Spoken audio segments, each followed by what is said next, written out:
Good morning, everyone. Good morning, and welcome to our foundation, Victims of Communism Memorial Foundation, in this rainy, foggy day in DC. We are elated to have you here with us, especially in this weather. My name is Sakrantash, and I'm the Associate Director for the China Cities Program at the Victims of Communism Memorial Foundation. Our President and CEO, Dr. Eric Patterson, could not be with us today, but is sending his warm regards. I'm merely filling in for him to the extent that I am able. And again, welcome. Here at the Victims of Communism Memorial Foundation, our mission is to remember and educate future generations about the ideology, history, and legacy of communism, and to advocate for the freedom of those still held by communist regimes. We do this to rededicate ourselves to our free societies based on individual liberties, free enterprise, rule of law, democratic self-government, and human rights. On behalf of our foundation, it is my honor to welcome you to today's important program, Fault Lines in Democracy, South Korea in Crisis, Venezuela as a Warning, and the Response of the Free World. And today, we are especially honored to welcome our keynote speaker, His Excellency Hwang Kyo-ahn, the former Prime Minister and acting President of the Republic of Korea. His presence today is deeply meaningful to us, and we thank you for joining us to share your insight and leadership at this critical moment in global affairs. This gathering will bring together voices committed to defending liberty and exposing the real threats posed by authoritarian ideologies that aim to dismantle the freedoms and rights we cherish so deeply across the world. From the erosion of democratic norms in South Korea to the ongoing humanitarian and political crisis in Venezuela, today's discussions will confront uncomfortable truths and challenge us to respond with clarity and conviction. At VOC, our mission is to educate future generations, and in this sense, this event stands as a testament to that mission and to the enduring strength of the free world when it stands united. Unlike many who forget as the news cycle changes, we at VOC remember. We remember the importance of the struggle against these regimes and the value of freedoms we often take for granted. We remember the many lives lost under communist repression across Asia and the world.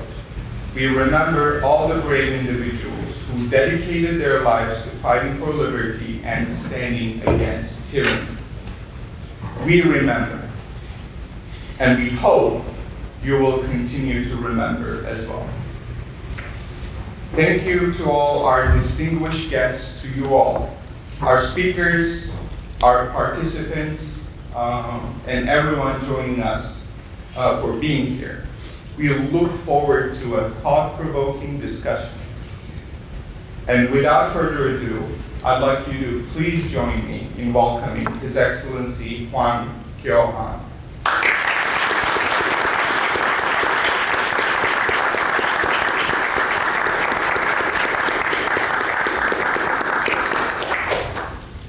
여러분과의 반가운 만남을 환영하고 감사드리고 또 기쁘게 생각합니다.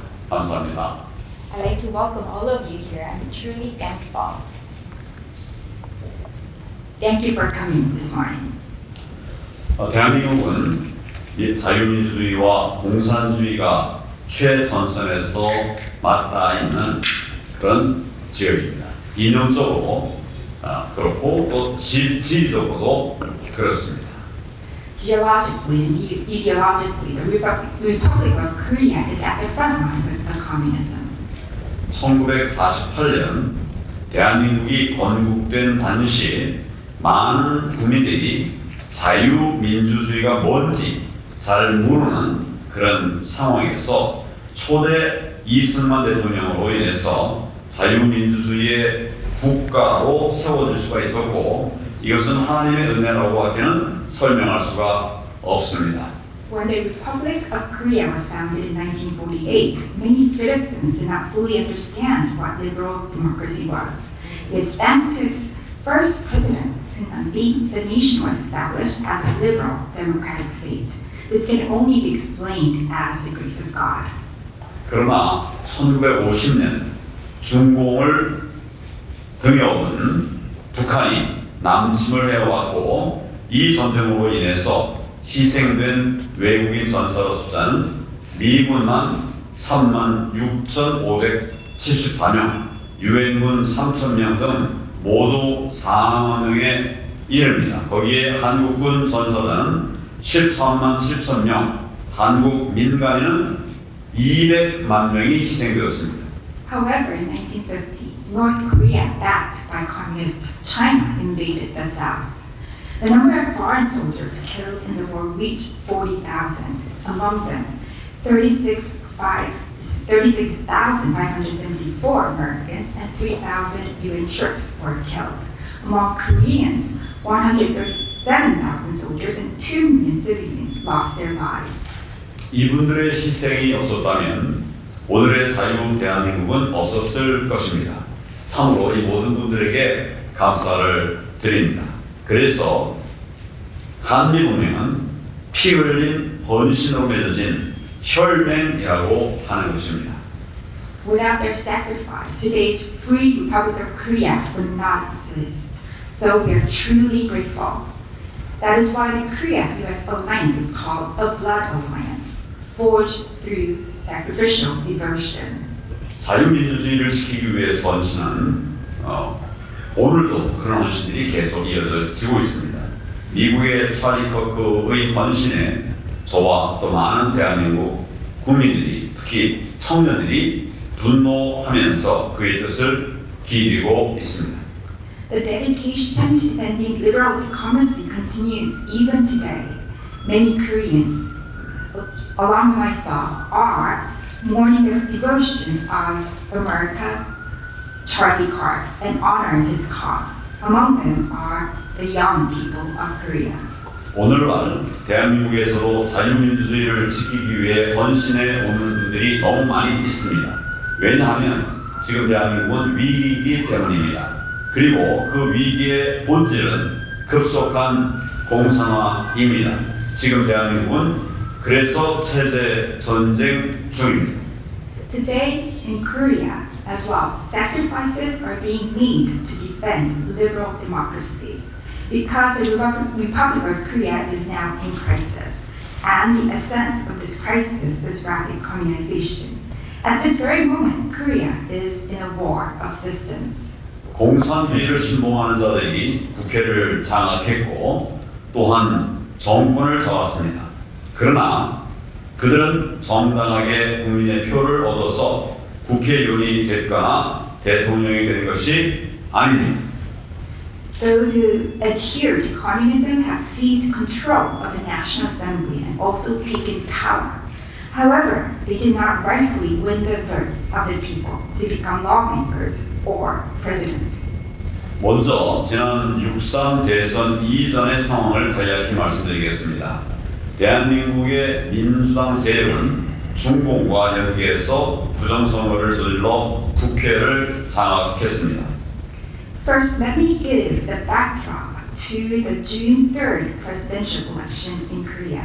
The Democratic Party forces in Korea colluded with Communist China to commit election fraud and take over the National Assembly. 그들은 지난 윤석열 정권에서 대통령의 국정 운영에 대해 사사건건 반대하면서 가로막았습니다. During the Yoon Suk-yeol administration, they opposed and obstructed nearly every effort of the president's governance. 그들은 장관들, 검사들 또 그 외 정부 요직 인사를 30여 명이나 탄핵했고 공직자 임명도 방해했고 또한 대통령실 특수활동비 예산을 제로 그리고 검찰 특별수사비도 제로 0원으로 만들었습니다. They impeached more than 30 ministers, prosecutors, and other key officials, and they also blocked public appointments.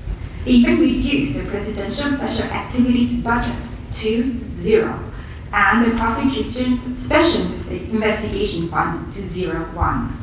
그들은 대한민국 역사상 한 번도 일어난 적이 없던 무도한 일들을 계속해왔습니다. 윤석열 대통령을 식물 대통령이 되는 그런 상황으로 몰아갔습니다.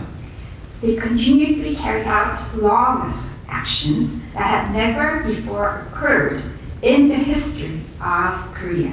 They drove President Yoon into a situation where he became utterly powerless. 윤 대통령이 작년 12월 3일 계엄을 선포했던 것은 반국 세력에 맞서서 자유민주주의를 지키기 위한 결단이었습니다. 윤 대통령은 부정선거의 실상을 알았고 또 계엄 선포 후에 제일 먼저 군인들을 들여보낸 곳 역시 선거를 총괄하는 중앙선관위였습니다. When President Yoon declared martial law on December 3rd last year, it was a decision to defend liberal democracy against anti-state forces. President Yoon knew the reality of the election frauds, and the first place he sent his troops after declaring martial law was the National Election Commission, which oversaw the election in Korea. 그러나 그는 거대한 부정선거 카르텔에 의해서 오히려 내란죄로 탄핵을 당했고 지금 구속되어 있습니다. 부당하게 억압당하고 있는 상황입니다. 그는 즉각 석방되는 것이 마땅합니다. However, he was instead impeached for insurrection by the massive election fraud cartel and is now imprisoned. He is being unjustly oppressed. He deserves to be released immediately. 윤 대통령에 대한 탄핵 과정도 불법적이었습니다.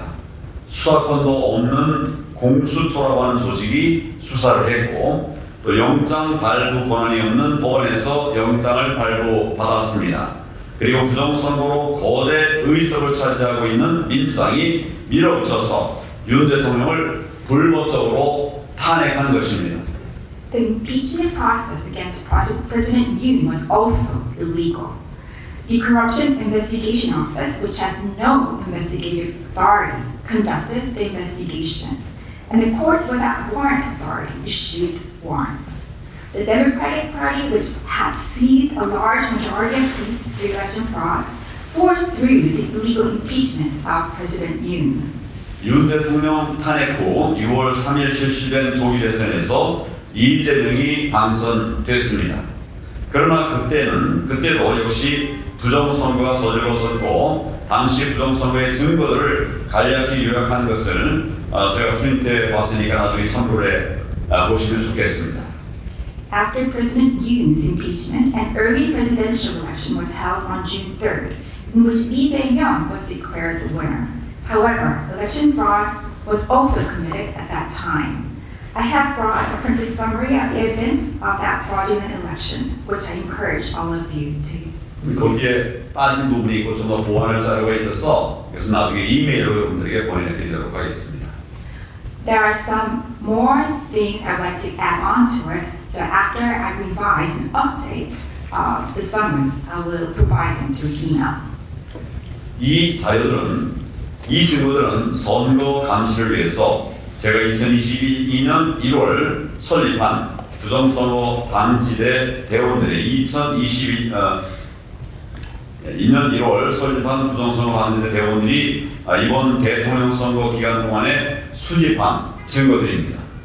These pieces of evidence were collected during the presidential election period by members of the Election Justice Army that I had set up in January 2022 to observe elections. 그런데 지금 부방대 대원들은 부정선거를 막기 위해서 필사적으로 노력을 한 일로 인해서 상을 받기는커녕 오히려 경찰의 조사를 받고 있습니다. 그리고 선관위가 우리 부방대 대원들을 고발하고 있습니다. The Election Justice Army had conducted desperate efforts to prevent election fraud. They should have been rewarded for all their endeavors. However, these members are being investigated by the police. 저 역시 이러한 상황을 극복하기 위해서 자유와 혁신이라고 하는 신당을 만들었는데 창당한 지 이틀 만에 부당한 압수수색을 당했습니다.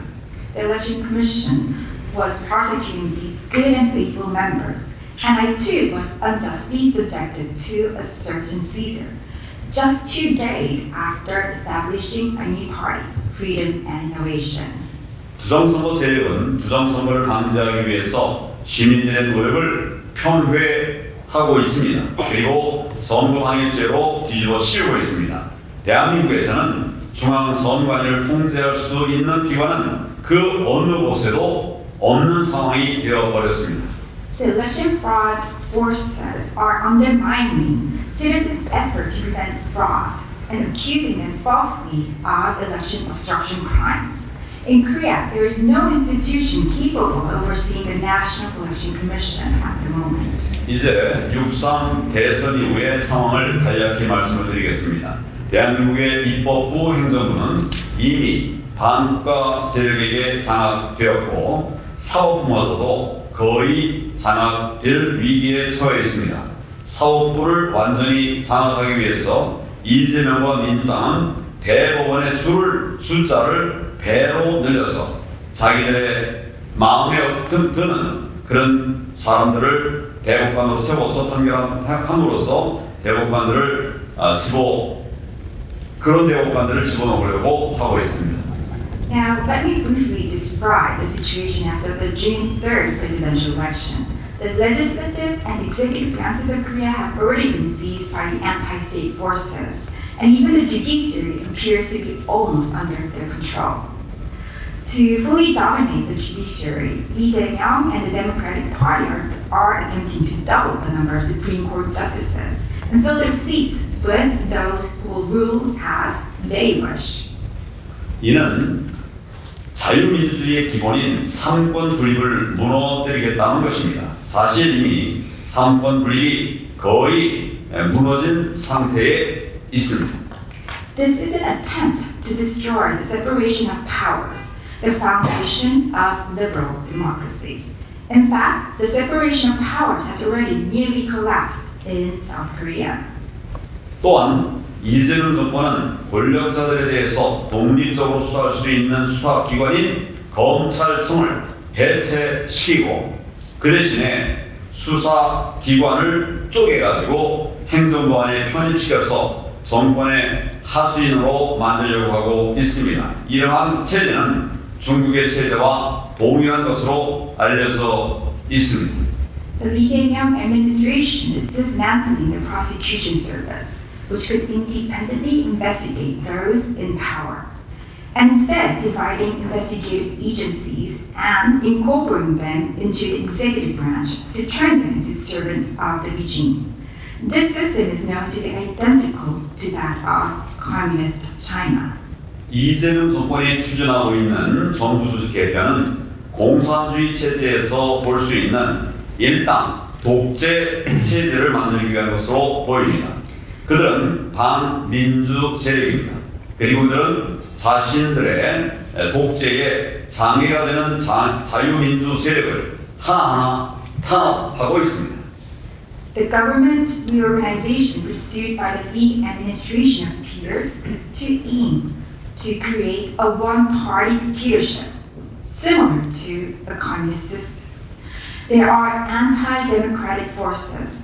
They are systematically suppressing liberal democratic forces that hinder their dictatorship.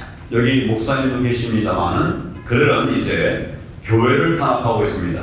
목사들에 대한 압수수색이 진행됐고 또 애국 운동을 해온 목사는 구속이 됐습니다. 앞으로 교회에 대한 탄압이 더욱 극심해질 것으로 예상됩니다. We have pastors here among us. However, there's now persecuting the church in South Korea. Pastors have been raided, and one who led patriotic movements, who is a conservative leader, has even been imprisoned. Persecution of the church is expected to intensify further. 마지막으로 대한민국이 급속히 공산주의 일당 독재 체제로 가고 있는 현 상황에서 우리는 어떻게 해야 할 것인가 이에 대해서 말씀드리겠습니다. Finally, let me speak about what we must do in this situation where Korea is rapidly heading toward a communist one-party dictatorship. 첫째, 뭉쳐 싸워야 합니다. First, we must unite and fight together. 다만 아무나 다 뭉치면 안 됩니다. 암덩어리는 빼고 뭉쳐야 합니다. 저는 한국 보수 정당의 대통합을 이루었던 사람입니다. 몸에 암덩어리가 있다면 결국 암이 온 몸으로 퍼져 나가서 회생될 수도 밖에 없습니다. 결국 그것이 암덩어리가 되는 것입니다. 그러므로 우리는 똘똘 뭉쳐서 암덩어리는 반드시 잘라내고 대한민국을 이겨내기 위한 힘을 모아야 됩니다. 예를 들어서 보수를 자처하면서도 윤 대통령의 불법 탄핵에 동조했던 정치인들이 있습니다. 그런 사람들과는 함께할 수가 없습니다. 윤 대통령은 즉시 석방되어야 합니다. 그것이 법 정신에도 합당한 일입니다. First, we must unite and fight together. We cannot unite with just anyone, however. For example, we cannot unite with a cancerous person. We have to cut these people out. I was someone who was able to achieve the grand unification of Korea's conservative parties. However, it is my belief that if there is a cancer cell in the body, it will eventually spread throughout the body and make recovery impossible. Therefore, we must unite together but remove the cancer cells without any hesitation. For example, there are politicians who claim to be conservatives, yet they support the illegal impeachment of President Yoon. We cannot stand together with such people who support his impeachment. President Yoon must be released immediately. That's consistent with the true spirit of law. 둘째, 글로벌 네트워크로 공유하면서 대응을 해야 합니다.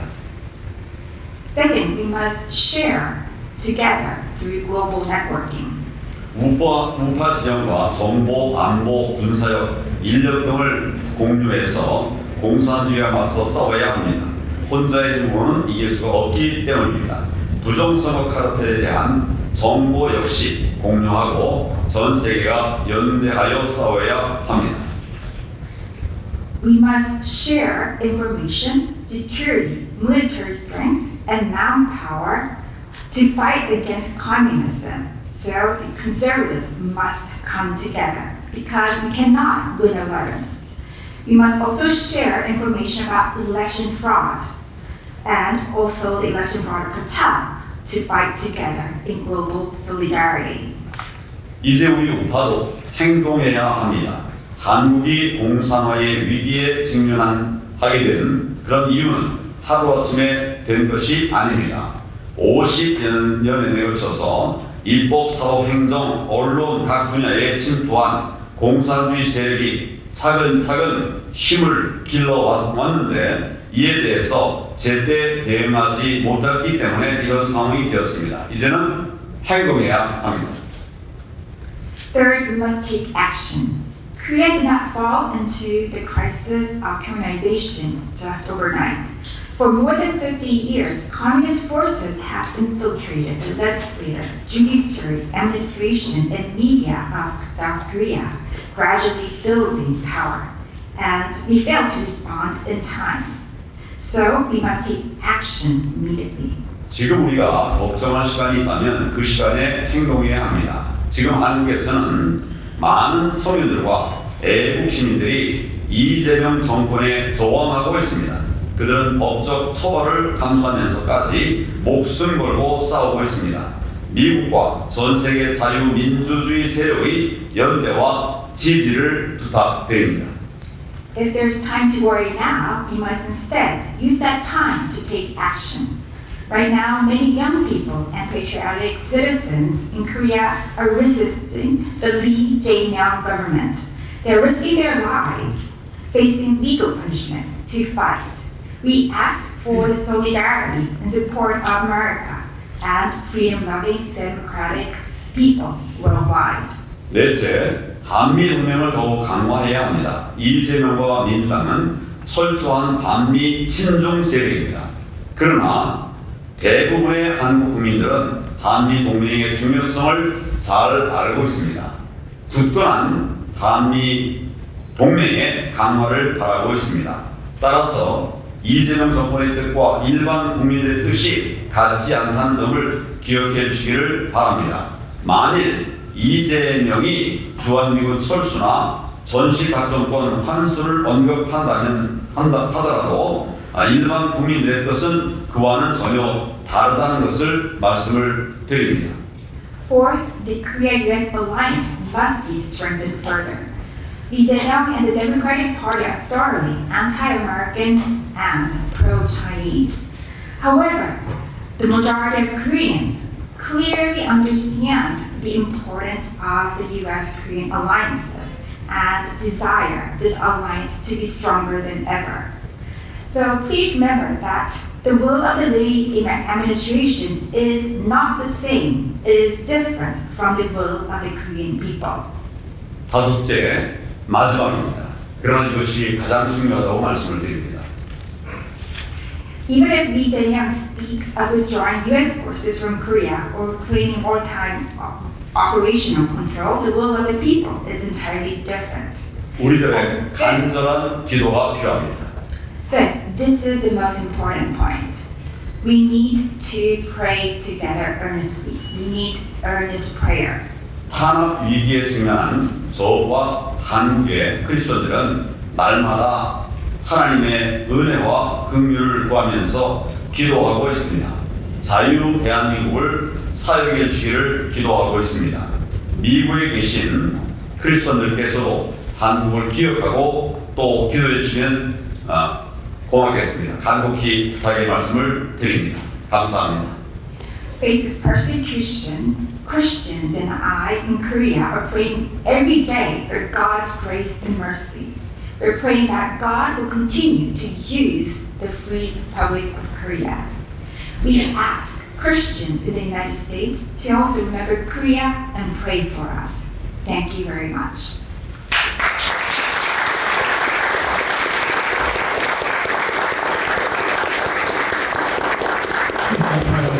That excellent keynote speech preceded by the great welcome remarks by Associate Director Tas. We will now go directly into the panel session moderated by the excellent best moderator that I know of, Colonel Grant Newsham, featuring just tremendously awesome, great bunch of panels. So looking very much forward to that. So Grant.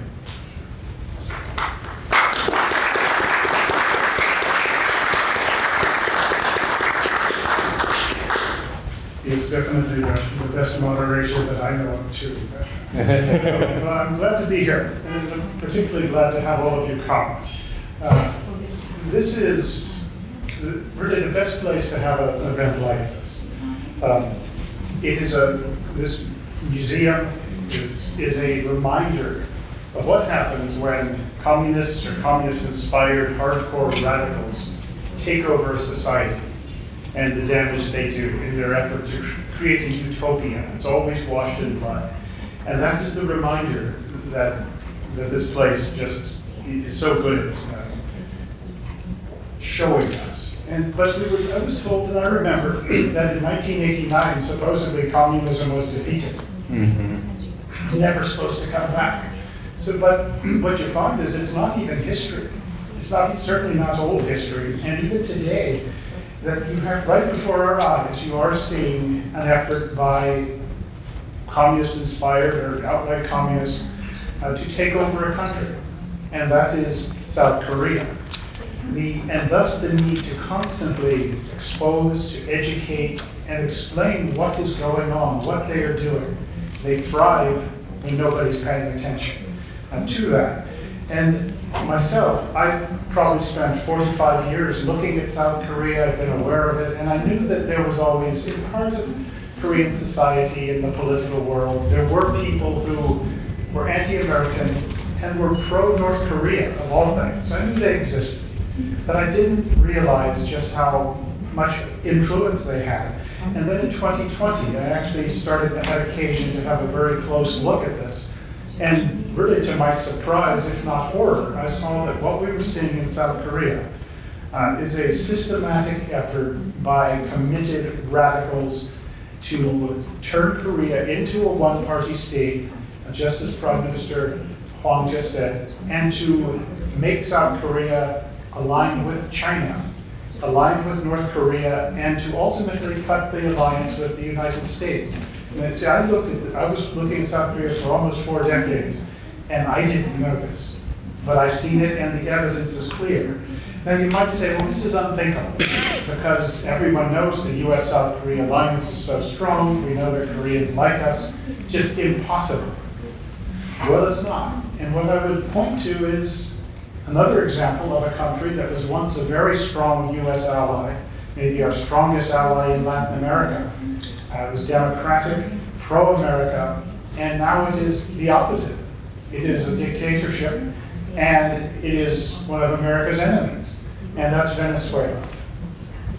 So what we have today is we have some experts we brought in, including some brave South Koreans who are on the front lines trying to prevent this communist leftist takeover in South Korea, trying to prevent the destruction of democracy and consensual government. And we also have some other experts as well, regional experts, and particularly we have a Venezuela expert, a Latin America expert as well, who's going to explain things. And the audience can make their own determinations. But what we're doing here is to educate. So what I'd like to do is to give each of the speakers a chance to make some brief remarks, and then we will have a moderated discussion, followed by the opportunity to ask questions as well and delve into particular topics. So first I would like Bart Marquardt to speak. And Bart is a former Foreign Service officer with a lot of experience in East Asia and other parts of the world. He was also I want to get the title right, because he's always called it was confusing. He was the Principal Deputy Assistant Secretary of Energy for International Affairs. And he knows what's going on in the world. He's widely published. He's sought after as a commentator in the media. And he's also a successful investor as well. And I heard him speak about South Korea, and I think you will enjoy it as well, find it informative. So, thank you. Thank you. Good morning, and thank you for the opportunity to speak with you. I'll try to make my remarks brief, which is uncharacteristic for me. I want to talk today about patterns. My wife likes to sew. She sews beautiful, beautiful things. When we first got married, she made many of her own clothes. She would see something on the cover of Vogue, and she would say, I can make that. She'd go out, she'd buy a pattern. And when she was done, it looked exactly like, because she was a gifted executioner and she had a pattern. Now she makes her own patterns, and she only sews for our grandchildren, and she does other kinds of things. But recognizing a pattern is a tremendous skill, and I'm good at recognizing political patterns. I'm not an expert on South Korea. I've not followed it for 45 years. I've followed it as a generalist. I'm aware of it. I have family members who served there. I've written a great deal about it in the first Trump administration, but I don't know it intimately. But what I do know intimately is communism. I've studied communism. If you go to my X account, the first words in my X bio are old Cold Warrior. I have been a Cold Warrior since childhood. I've been fighting the Cold War. I've been fighting Marxism. And I see a pattern. Let me read off some of the elements of the pattern you see when there is a Marxist or communist takeover of a country. You see election fraud. You see repression of churches, repression of opposition parties, repression of the media, getting the media to change stories. Have we seen that in the last 48 hours? You see the corruption of prosecutors, the appointment of corrupt prosecutors. You see installation of special courts, removal of judges and court packing. You see the imprisonment of opposition political leaders. You see attempts to shut down opposition political parties. You see, as George Orwell so brilliantly described in his little book, Animal Farm, you see sheep repeating mindlessly slogans and ideas to drown out independent thought. And you see an attempt to introduce division in society, and especially division among your opposition parties and among the people opposed to you. All these things go back more than 100 years. It was Vladimir Lenin who first came up with this pattern, and it has been followed rigorously and almost without exception, I don't know how many hundreds of times over the years. I wrote an article 5 or 6 years ago called 100 Years, 100 Million Victims, talking about the victims of communism. I'm so grateful to be in this building. Everything I said, I saw you nodding your heads. You've recognized this pattern. It is plain to see. As I said a couple of days ago, when somebody questions whether or not your election was legitimate or fraudulent, that if you won legitimately, what you do is you open the books, you open a transparent investigation, you invite in the doubters, and you invite in international media, international observers and international experts, and you say, look at the evidence, did we or did we not win? And while you're doing this, you appeal to the people and you say, we won, didn't we? And if you won, the majority of the people will say, yes, we won. This was a legitimate election. What you do if you lose, what you do if you, or if it was fraudulent, what you do if it was fraudulent is you make it illegal to say the election was stolen. You arrest people for even daring to go to the airport to meet with somebody who has called into question the election. You challenge, you try to arrest the former president. What they're doing to President Yoon is shocking, and how the rest of the world can remain silent shocks my conscience, and it shocks my moral. It provokes moral outrage. You have a man who is in prison and denied medication and denied medical treatment, and his wife and so many people around him. Prime Minister Huang went through the list. That's what you do if you cheated, because you know that the mass of the people are not on your side. You know that the mass of the people voted against you, and so you institute repression instead. And the number one thing you repress, and this goes back before Lenin, he was the organizational genius. This goes back to Karl Marx. What do you repress first? What do you shut down first? Religion. You shut down the worship of God, because for the communists, God is the state, and the state is God. They want no interference, no loyalty to anyone but the state. And so they demand absolute loyalty. And they must stamp out faith in God. I'd like to echo the words, the call of my friend and brother here. Two things I beg you to do.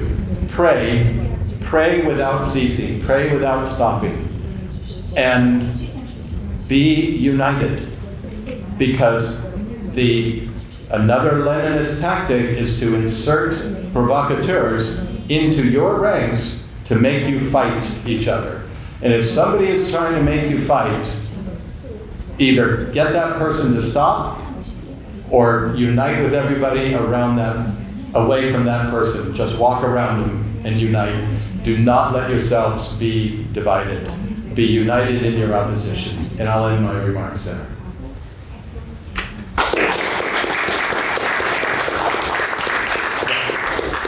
Thanks very much, Mark. That was insightful. And as you noted, it really is a pattern that when you know what you're looking for, it's easy to see the actually approach that these people take to take over every lever of power in a society and gradually snuff out opposition. And this was, I hope people pay close attention to what you just heard. Now, the next speaker is one of the most influential political podcasters in South Korea.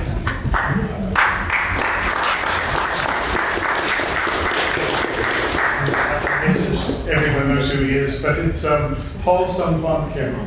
And his podcast is called Group C, or Ground C, which is Ground of Conservatism. And he performs a very valuable educational role, particularly in educating sort of younger Koreans about history, about consensual government, liberal democracy, conservatism, and also he's also a board member of the Committee for North Korea Holocaust Memorial Museum, which gives you some idea of his commitment to human rights and freedom. So thanks very much. Thank you, Paul. My beloved Americans and all the brothers and sisters indigenous, today, thank you so much for your time and paying attention to listen to our story. 2 days ago, sorry, my throat is getting dry. I try my best. About 2 days ago, former Speaker of the House, Newt Gingrich, appeared on Fox News stating that South Korea is sliding into pro-China socialist dictatorship. This is a really big alarming sound to the world and the US and Americans and all the people who believe in God-given right. So Newt Gingrich also said that the reason why Charlie Kirk visited South Korea before he was assassinated is because he was trying to help South Koreans who were persecuted under this government. This is a really important story to all of us, I believe. So I'm going to share really important the situation in Korea. 2 months ago, thankfully and unfortunately, President Trump said that in his True Social SNS, he said that what's going on in South Korea? It seems like purge or revolution is going on in South Korea. We can't do business in that country. So I'm going to share more specific cases in detail.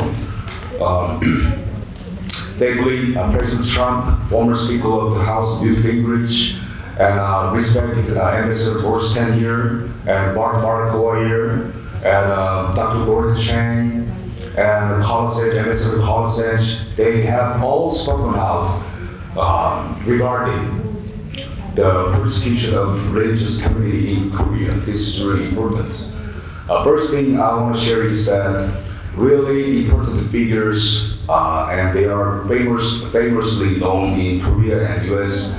They are Billy Kim. He is known for translator of Billy Graham. He is really a legendary figure in US too and in Korea too. And he is under investigation now. And Lee Young-Poon, he's the pastor of the Yeouido Full Gospel Church with more than 600,000 members in the church. And they are all under investigation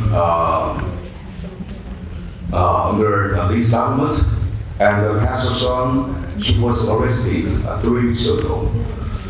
The prosecution office accused him of openly and publicly advocating one conservative candidate. This is ridiculous. So religious persecution is going on in South Korea. And the second thing I want to share is that civilians, innocent citizens, even like me, are a target of the Lee's government. They are all standing up against the misdeeds of Lee's government and crimes of Lee's government. So in Korea, there is like a trilateral triangle structure to suppress civilians. The one thing is Lee's government, and on the other side, they are using media, left-leaning media. And on the other side, they are using Democratic Party of Korea. So these triangle structure are crazily hunting people who are who raise up their voice against the Lee's government. So as Ambassador Morstan stated, this is the clear evidence of communization of Korea right now. So I want to know about this. Just remember that U.S.-Korea alliance was, of course, built upon the blood-forged history. But just remember that our alliance, Great Alliance, started from the fight that we fought against the evil enemies who were hunted by communism. So this is not a diplomatic issue. This is an international issue. If South Korea fell into hands of communists, you're gonna see a domino effect in East Asia. As of September 2025, Lai Ching-te, the president of Taiwan, he has faced right now a crisis of impeachment, like President Yoon. So pro-China party in Taiwan is called Kuomintang Party. This is this party in collusion with CCP, like Democratic Party of Korea is in collusion with CCP. So, and if you look at the Philippine situation, the President Marcos, he is a pro-US, but he has now similar crisis because he has lost recent election, you know. So pro-China lawmakers and pro-China forces in Philippines are trying to take President Marcos out of his office right now. So if you see these parallels, this is the international issue, and this is related to national interest of the United States. So like Newt Gingrich stated 2 years ago, U.S. government should press Lee government to stop persecuting. And Donald Trump will visit Korea in late October for APEC, and I urge President Trump to insist that Lee government should stop persecuting.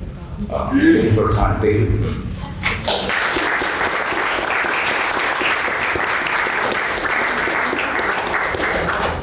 Thank you, Paul. That was an excellent explanation and reminder of the religious persecution that is part of the effort to take over total control in South Korea. Additionally, what you touched on was the targeting of opponents, anyone who is seen as opposition. And it's the usual tools that these kind of regimes use to make life miserable for people. And I would really once again stress the courage of the people that are sitting up here who had the nerve to take on this administration, this regime, and it's not easy to do. Additionally, you also mentioned that what you're seeing in South Korea resembles what you see in other places. It's the patterns that Bart talked about, and ultimately this is certainly part of a larger Chinese political warfare effort to subvert free societies in Asia and elsewhere. Now, our next speaker really is, I would say, the attorney defending liberal democracy and exposing election fraud in South Korea. And once again, he's doing it at great personal expense and personal risk. And this is attorney Park Jun-hyuk. And he is the president of the Association of Free Lawyers. But he's the one who's really has catalyzed a lot of this youth movement in support of liberal democracy. And he's a former inspector in the office of the special inspector in the Blue House, and that's South Korea's White House.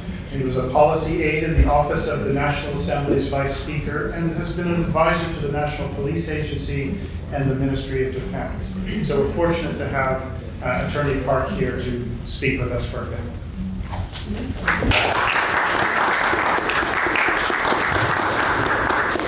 I sincerely thank you for being here today to address the pressing issues confronting Korea.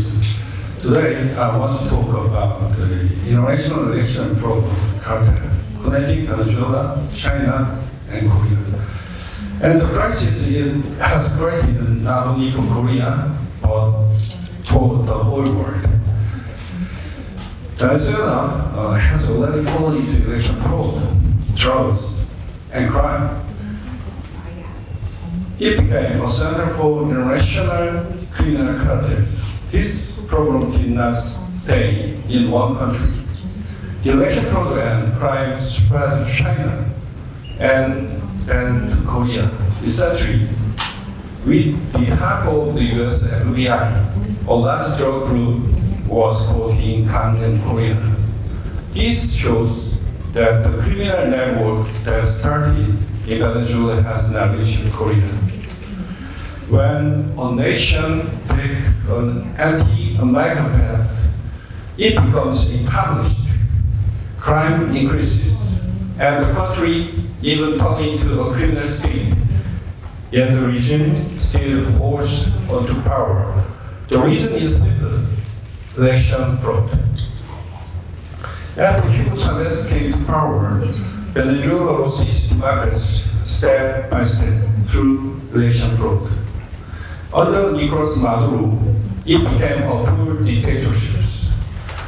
Electronic voting systems like smart betting and Dominion were used as tools of fraud.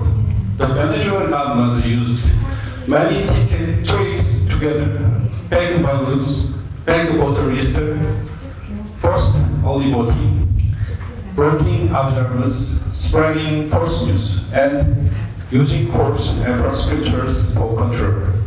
China worked closely with Venezuela and made this fraud system more organized and advanced. Maduro even held a Huawei phone and said China shares it, showing his close tie with Beijing. Now, similar things are happening in Korea. Candidate Lee Jae-myung once said China shares it in his campaign. He also bowed very deeply to the Chinese ambassador. Former Chinese ambassador Sing Hai-ming even warned that young Koreans who had a memorial for China should be punished. Later, President Lee Jae-myung said in a government meeting that those youths should not just be won, and the police began to investigate them. This shows Korea is becoming a country under China's orders.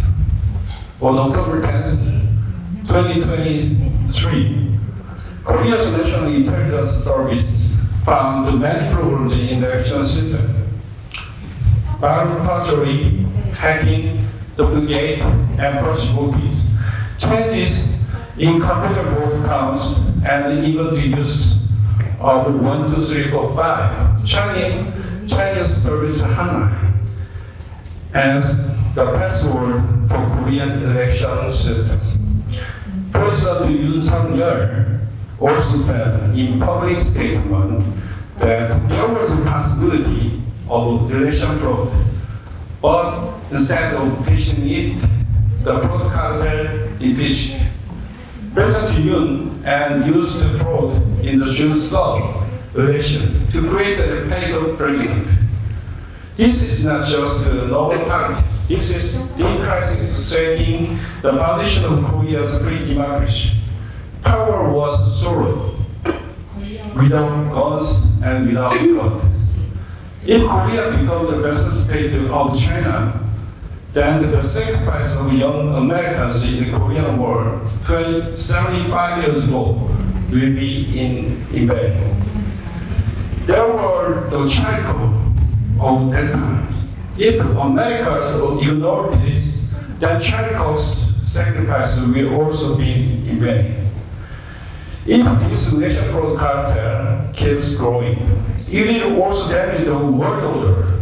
Fraud leaders, fake presidents, and fake prime ministers could take powers in many countries and control the UN and other groups. Then the United States will become isolated and freedom will not spread. Just yesterday at the UN in New York, when President Trump gave his speech, strange technical problems happened. This is a sign. If America wants to keep world leadership, it must start the global election fraud cartel. Korea's election commission even exported fraud systems and the voting machines to possibly other nations through AI. This is a danger for the future. If a war happens between the US and China, pro-China countries in the Pacific could block the US forces. But the Korean people are ready to wake up, together with America. They can defeat this cartel. If America speaks out about Korea's fake president, Lee Jae-myung, and election fraud, the Korean people will rise. The Lee Jae-myung regime has no legality or legitimacy. Its repression is extreme. Both President Yoon Suk-yeol and First Lady Kim Jong-un were jailed. This has never happened before in the world history. Students who remember the Charlie Kirk are now shouting, "Free Yoon." This shows how dangerous dictatorship through election fraud is. If the United States and the world act now, we can stop Korea from becoming another Venezuela. Korea is the front line of freedom and the shield of democracy. If we stay awake and raise our voices, we can block this global cartel and protect freedom in Korea and the world. Ladies and gentlemen, the last country Charlie Kirk visited was Korea. Korea was the nation he cared for. We fought against election fraud. He fought against election fraud. And his sacrifices is waiting on us. America, please stand with Korea and protect its freedom. We work together. Thank you.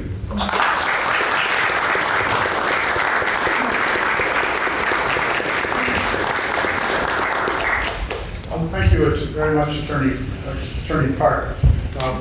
Attorney Park really he's a lawyer, and lawyers operate based on evidence. And since at least 2020, as I know, Attorney Park has been behind a very successful effort to produce evidence, memorialize it, and to put it out for examination. Additionally, Prime Minister Huang's group has done the same work. Produce the evidence, as I said, and put it out. And election fraud, when we talk about it, it's really a means to an end for leftist communist takeovers.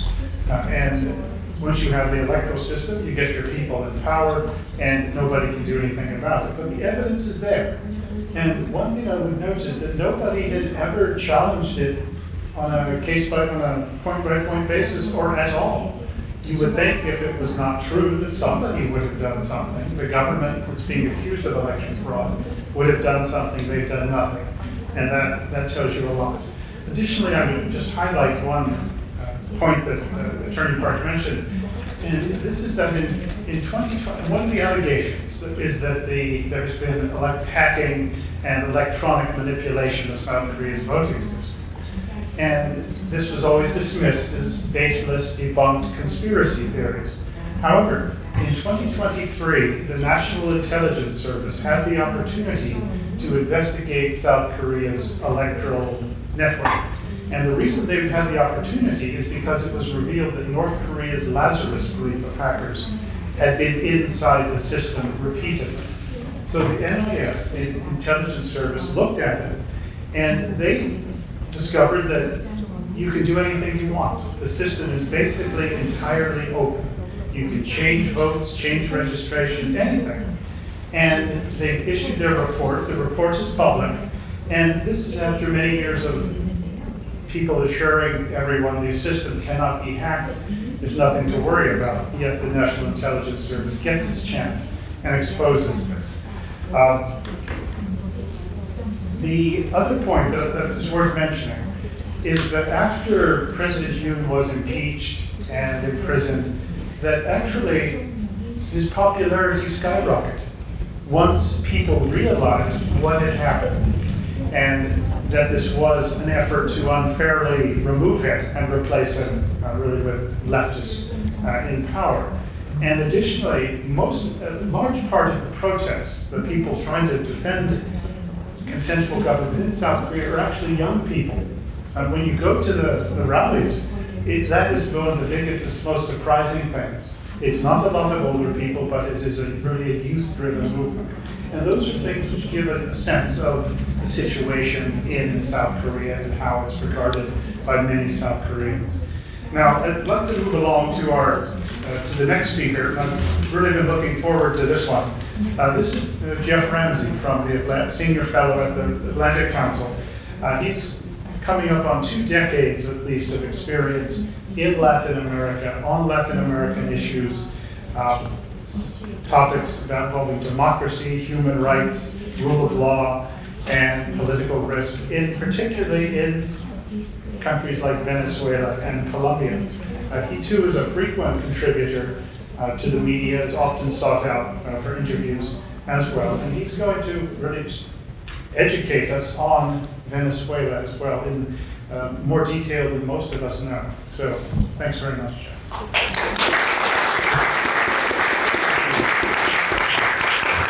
Thank you so much. Good morning. So my name is Jeff Ramsey. I'm a senior fellow at the Adrian Arsh Latin America Center at the Atlantic Council. I just want to thank the Victims of Communism Memorial Foundation and the Korea Conservative Political Action Committee for inviting me today. Thank you, Mr. Prime Minister, for your remarks. It's a real pleasure to be on this panel with so many distinguished speakers. Before I start, I just want to be very clear. I am not an expert on South Korea, and I'm not going to be able to speak about that country's political system.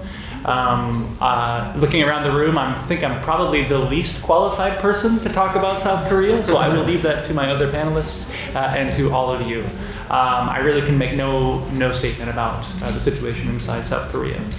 I also want to say, for those of you who would like to learn more about the Atlantic Council's fantastic work on South Korea or on the U.S.-South Korea security relationship, I invite you to follow the work of our Scowcroft Center for Strategy and Security or our Indo-Pacific Security Initiative. They do fantastic work.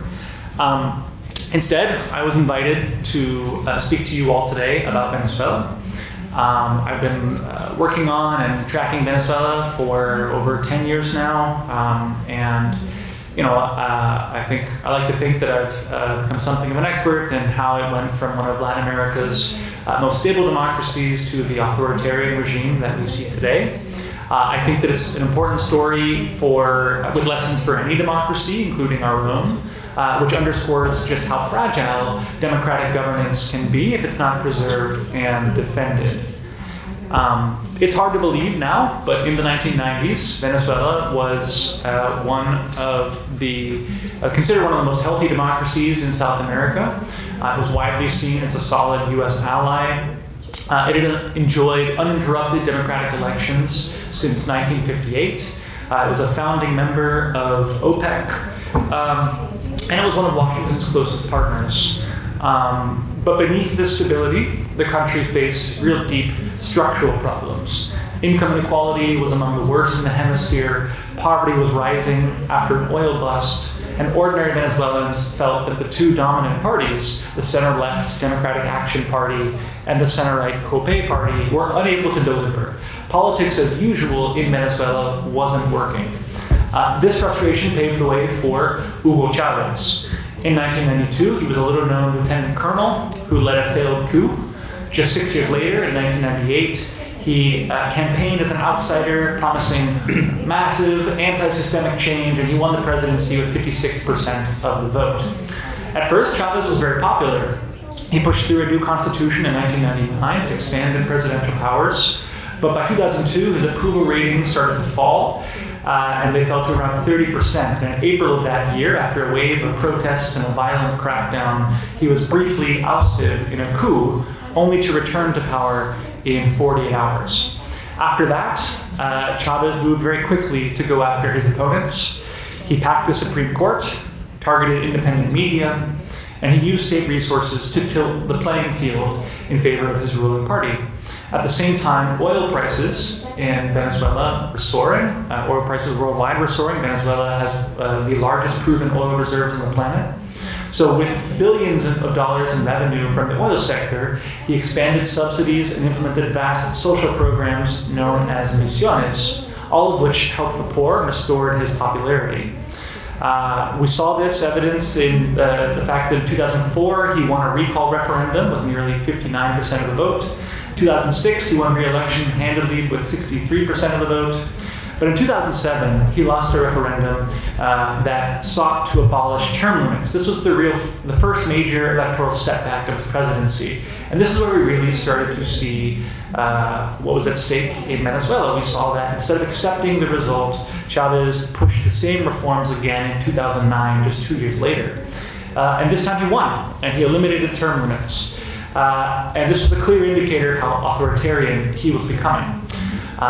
In 2012, even as his health was failing, he still won another term with 55% of the vote. When he died in March 2013, his successor, Nicolas Maduro, ran for and narrowly won the presidency. But Maduro lacked Chavez's charisma. He didn't have the same oil boom to rely on. The economy began to collapse, shortages spread, and inflation soared. Maduro's response to this was not reform, but repression. In 2014, student-led protests were brutally suppressed. In 2015, the opposition won a two-thirds majority of the seats in the legislature and the National Assembly. This was the first time in 16 years that they held a legislative majority. And instead of respecting those results, Maduro used the Supreme Court to invalidate that opposition majority, and then a few years later he created a separate body, a constituent assembly, to bypass the legislature altogether. From that point on, and still to this day, Venezuela has had no meaningful separation of powers. Presidential elections in 2018 were widely denounced as unfair, and again, just last year in 2024, the international community and the opposition documented widespread irregularities in that vote. In last year's presidential election, the official vote tally sheets that were gathered and presented by the opposition suggest that the opposition candidate, Edmundo Gonzalez, won more than twice as many votes as Maduro. We've seen subsequent regional and local elections since then, which have been very far from free and fair. Nevertheless, today, Maduro firmly holds the reins of power by controlling the security forces, the intelligence apparatus, the courts, the legislature, the majority of local and regional seats, and the entire electoral system itself. What began as a promise of radical democracy has hardened into authoritarianism. So that's it for the history lesson. But what I'd love to do is close with just two important points here. The first is that the Venezuelan people and the opposition in Venezuela have not taken this slide into authoritarianism sitting down. There have been really important demonstrations of popular will in Venezuela against authoritarianism. We've seen mass protests in 2007, 2013, 2014, 2017, 2019, and just last year in 2024. The opposition has worked in the international space to document and denounce Venezuela's government and its slide into authoritarianism. And they've really worked hard, especially with the leadership of Venezuelan opposition leader Maria Corina Machado, to demonstrate that the government lacks a popular mandate and that the opposition remains very popular. And they've done so in a way that I think is really important. They worked hard to build a big tent. Venezuela's opposition coalition is a wide ideological spectrum. And Maria Corina Machado has made very clear that opposing authoritarianism and dictatorship in Venezuela is not about a left-right divide. Her coalition includes the far left, and it includes the members of, it includes social democrats, Christian Democrats, and conservatives. What she's tried to make clear is that opposing dictatorship is not a left-right issue, and that really the focus needs to be on restoring Venezuelan democracy. And I think it's really important that the opposition has done this, and I think it's a sign that they've played their cards really well. And it's one reason why Maria Corina Machado remains the most popular politician in Venezuela today. The second point is that the United States really appears to have limited tools with respect to Venezuela. And increasingly, the United States is recognizing other U.S. priorities in addition to the need to advance democracy and human rights. This started under former President Biden, but has continued in the administration of current President Trump, which has taken a two-pronged approach. On the one hand, we see ramping up military pressure, we see a U.S. naval deployment in the Caribbean, but it must be said we've also seen this administration lift sanctions on Venezuela and try to carve out space for U.S. energy companies to work in Venezuela. And at the same time, the administration has negotiated with the Maduro regime to ensure their cooperation on twice-weekly deportation flights. Meanwhile, we've seen that the world of democracy promotion is changing. USAID funding for independent civil society has been ended.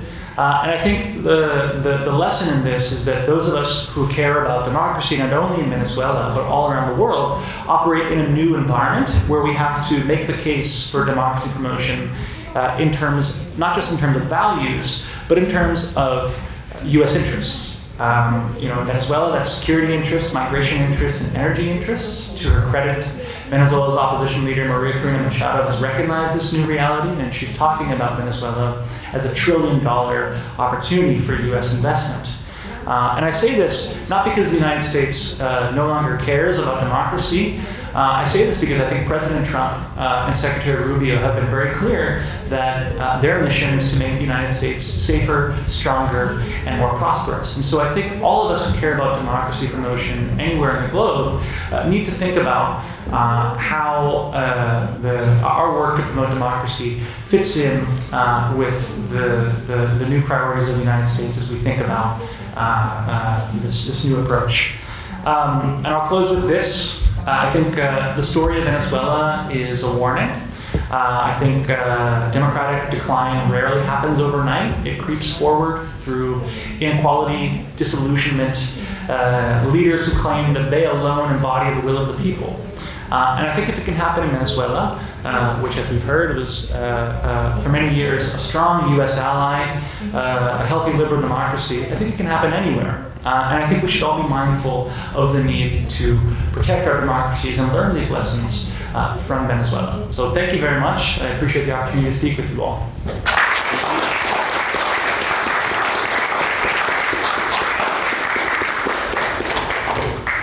Thank you, Jeff. That was fascinating and informative. You certainly laid it out very clearly, and particularly how you see an opening for a certain type of person, regime, to take over, to get in, insinuate themselves, and ultimately take over, targeting the courts, the media, the legislature, the security services, the police or the army, and also targeting your opponents, making life miserable for them, are all patterns of the sort that Bart Marquardt described in his in his opening statement. And particularly, there's a couple other points. That one is so important is, as Machado said, this is not a left-right issue in any of these places, but rather it's a question of liberals, democracy, consensual government. And that is a key point to keep in mind about it. But also, he described as sort of a wild card in these situations, particularly where the communist hardcore radicals try to take over, and that's the public, the population. And there's a lot of people who don't want what they're selling, and they are able to respond or defend themselves to greater or lesser success. But you see that in Venezuela, but you also see it in South Korea, where most people don't want what the Lee Jae-myung and the hardcore leftists want, to move South Korea into a place like China, like North Korea. And that is something that causes them great concern. And they don't quite know how to deal with it. But it is a wild card. It is one of the advantages that South Korea has, just like Venezuela has. So thank you very much. That was an education. And so you can learn the lessons from Venezuela and apply them to South Korea and elsewhere as well. So our final speaker, batting cleanup, is Ambassador Morse Tan. He's the vice chairman of KCPAC, chairman of KCPAC USA. He was during the first Trump administration, he was the ambassador at large for global criminal justice at the Department of State. And in that role, he was very energetic in trying to stop genocide, war crimes, the crimes against humanity. And he has also become a real sort of advocate for electoral integrity. And once again, at some considerable personal risk, he has been pushing that issue, promoting it. He's a lawyer, he's a legal scholar, he's been a law professor, and even the dean of a law school. So he's done just about everything. So Morse.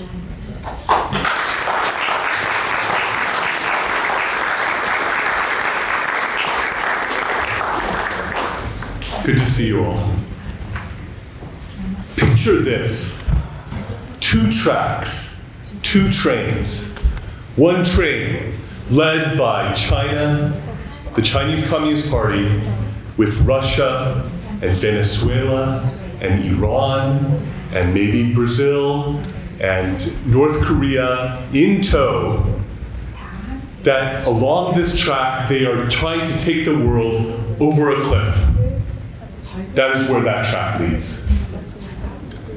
And then picture with me another track. This is the US-led track, the track of liberty, of freedom, of free markets, free societies, of constitutional republics, of prosperity, of peace.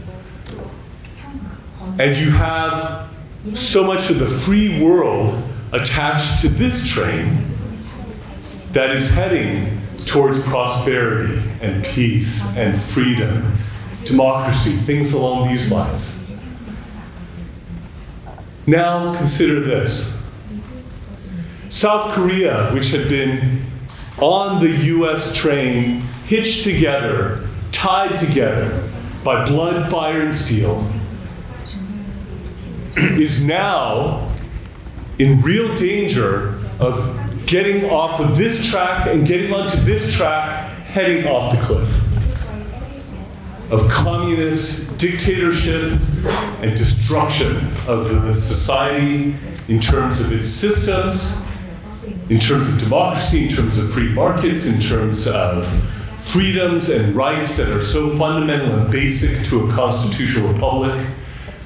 And there is a real danger that the South Korea car will be shifting tracks to be heading off of that cliff.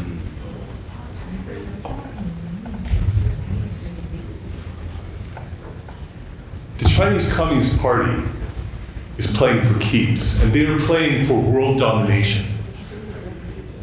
While there are shooting wars in the Middle East and in Russia, Ukraine, there is a worldwide hybrid war where the Chinese Communist Party is trying to garner more power and influence around the world.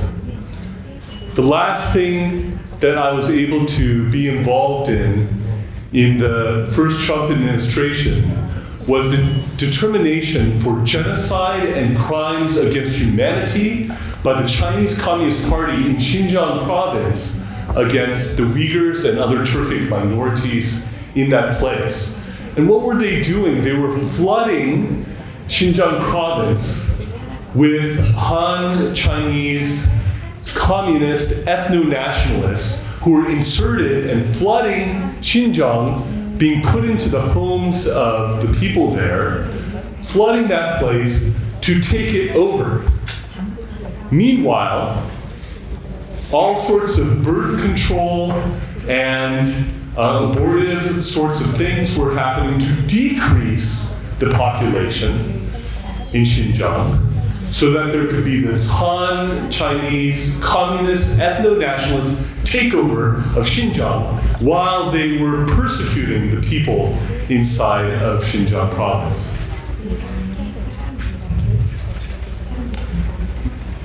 If the US does not address this decoupling of Korea from one set of tracks to the other, we may face World War III. When Winston Churchill warned of the threats of the Nazi government in Germany, which was the National Socialist Party, I might add, he was denounced as a warmonger. He was denounced as somebody who was going to plunge Great Britain into war. And his warnings, for the most part, went unheeded.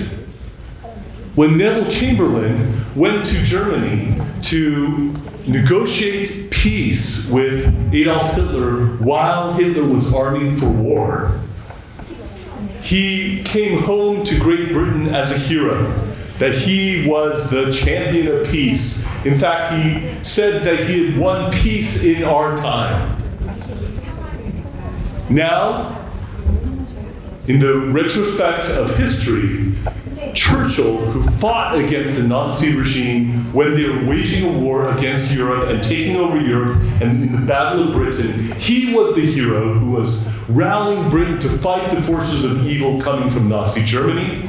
Neville Chamberlain, who represented appeasement and a false peace, is now largely recognized as somebody who did not see his times clearly and failed miserably in bringing peace in the name of peace. Now, in South Korea, picture this situation happening because this is a real possibility, a real possibility. As South Korea is being transformed into a communist dictatorship with all that that entails, and as we've heard along these lines, if the Chinese Communist Party seeks to seize Taiwan by force, the Lee Jae-myung government in South Korea will not come to the aid of Taiwan.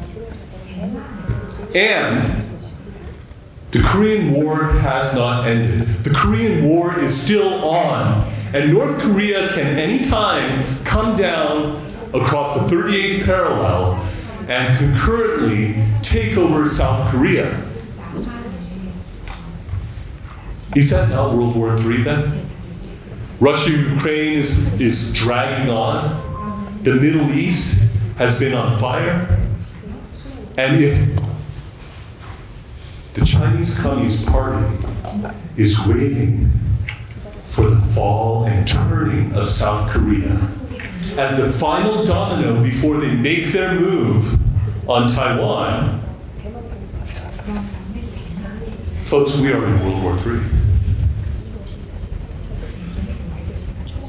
Much better is an ounce of prevention than a pound of cure. Before the shooting starts in Taiwan, before the shooting starts on the Korean Peninsula, how much better would it be to address the crisis in South Korea, keep South Korea coupled with the US, and not going off the cliff, with the Chinese Communist Party and the evil train that they are creating there.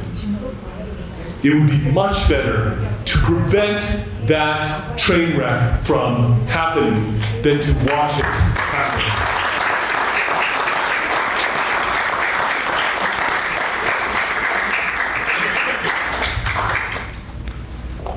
South Korea, by many objective measures, is the best ally of the United States.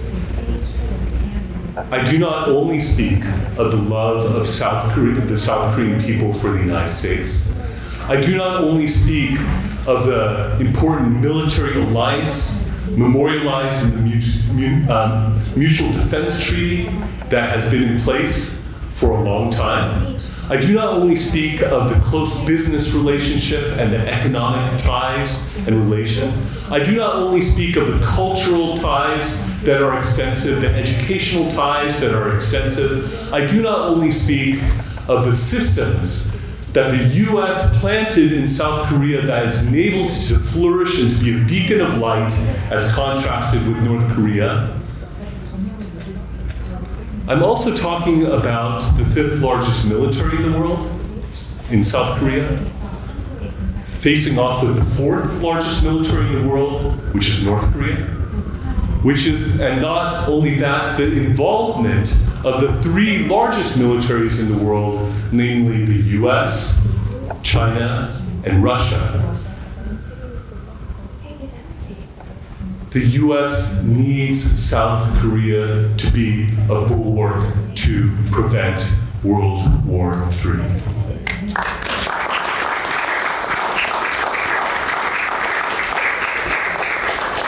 Who fought alongside Americans, not only, of course, in the Korean War, but in the Vietnam War, but also in Iraq, also in Afghanistan? You think it was the Canadians? Canada is sitting there saying, and taking as an insult that, we're not the 51st US state. I've heard South Koreans who say, please, rather than becoming a communist dictatorship, we'd rather be the 51st US state. I've heard that from a bunch of Koreans.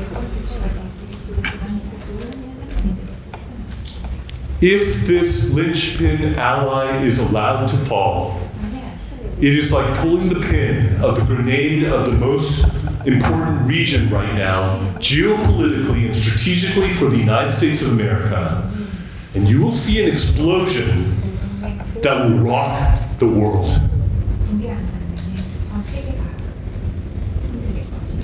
Would that our leadership would increasingly see that before we are plunged into World War III. There was a memorial service for the Christian martyr and American hero Charlie Kirk recently. Millions of people all around the world and across the United States have watched this.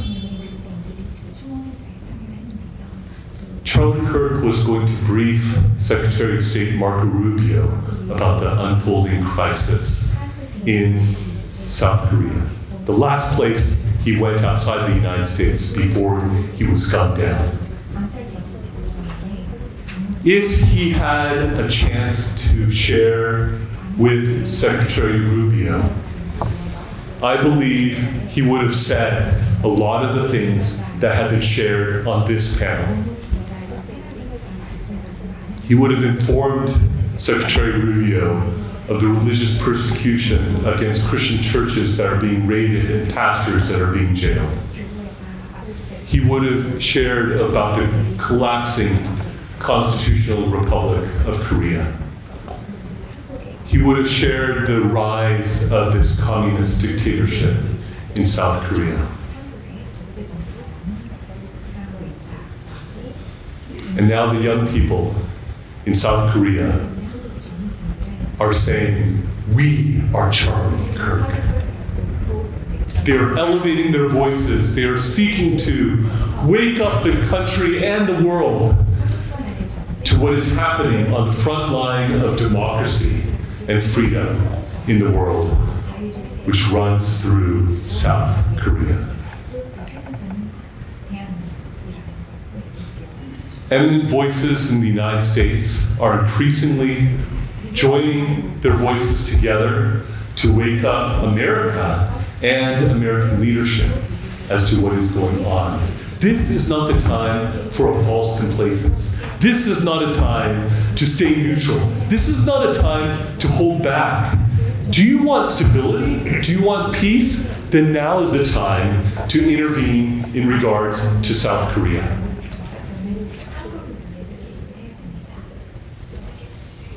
Let me give some particulars here. Lee Jae-myung came to put on a show with President Trump. He was completely false, he was completely fake, and he is not to be trusted. The man is marinated in lies. So when there was this agreement for South Korea to invest $350 billion in the United States of America, he never came with the intention of actually fulfilling that. And indeed, as expected, he went back to Korea and said, oh, this would throw South Korea into a financial crisis, the likes of the IMF era of South Korea, so we cannot afford to give that money and to invest that money in the United States. Oh, very conveniently using the Hyundai, the LG Energy Solution raid in Georgia as also a further pretext to stoke anti-American sentiment in South Korea, stabbing President Trump in the back right after putting on the show as if he was going to do all these things for America. That's the cold reality of what is going on. But also, consider this. He could come up with 250 million of that 350 million if he merely decided to divert 3 places of funding. 100 billion going to leftist organizations inside of South Korea. Why should that go there? Over 100 billion going to offshore wind power and solar power equipment going to the Chinese Communist Party. And finally, over 50 billion in cash reserves that Korea has. He can do 250 billion just by diverting money from those 3 sources. But instead, he is actively decoupling South Korea from the US train to the Chinese Communist Party train, and the country is going off of a cliff. The sooner that is recognized, the sooner that is realized, the sooner that the righteous might of the United States of America can intervene for its most precious ally in the world, South Korea, the better. The US is not helpless. Indeed, the FBI was involved in the huge drug bust in South Korea. It's the US Navy that is blowing up drug boats emerging out of Venezuela. Maduro probably feels a good bit of stress right now. Just as Kim Jong-un of North Korea was terrified to see the US bunker busters going into the Iranian bunkers to destroy the nuclear program of Iran. Kim Jong-un has nowhere underground he can hide anymore, and he saw it graphically. Do not wait for the communization of South Korea to become full-fledged and for the unification of Korea to be a communist unification under the Chinese Communist Party and North Korea. Do not wait until that day. Then, the US security posture and geopolitical and strategic interests will be severely compromised, and the US will have a much harder fight on its hands to lead and to save the free world. I believe the US leadership And the US people are starting to wake up and starting to understand more of these things. And as Charlie Kirk said in his last message abroad in South Korea, that if he knows the United States, that he will see the righteous might of the United States employed to build up and to save South Korea in this time of crisis, in this time of great danger. It is time. And as the Korean patriots are gasping for air, as they are being choked and poisoned and destroyed, it is time for the US not only to intervene against the present regime, but also to protect the patriots and the American-loving people of South Korea and its noble leadership, including those who are represented here on this panel. We need a white list of at least 1,200 of the leaders of South Korea who Lee Jae-myung has vowed to root out falsely as insurrectionists when he is the insurrectionist. And we also need sanctions. Why not sanctions like in Brazil, where Brazilian Supreme Court justices were sanctioned in the midst of the persecution of President Bolsonaro, in the midst of election fraud in Brazil? I believe President Trump knows what it is to be hounded through lawfare, to be persecuted politically, to be attempted to be assassinated even. And if the US knows what is happening to the rightful President Yoon, how is it any different from the sorts of things that have been happening to people like Bolsonaro and President Trump himself? Visa sanctions, economic sanctions relating to a coup d'etat. These are all among some of the initial tools that can be used with respect to the Korean situation. Note, the Chief Justice of the Supreme Court of Korea is being attacked and pressured as we speak to keep Lee Jae-myung from being prosecuted. If one of those criminal cases against Lee Jae-myung is able to go through and you have an honest, upright court and judge who's able to uphold that, that could be the end of the Lee Jae-myung administration. These judges need to be protected so that a free, independent judiciary in South Korea can be allowed to protect the country from this destruction. Korea is a reflection and the image of the goodness and greatness of the United States of America. Are we going to let them fall? Are we going to sit on the sidelines in this time of crisis and great need? I've seen it firsthand. I've been there multiple times this year. I've seen the record crowds at the Incheon airport, the record crowd in front of the leading university in South Korea. I've heard their voices.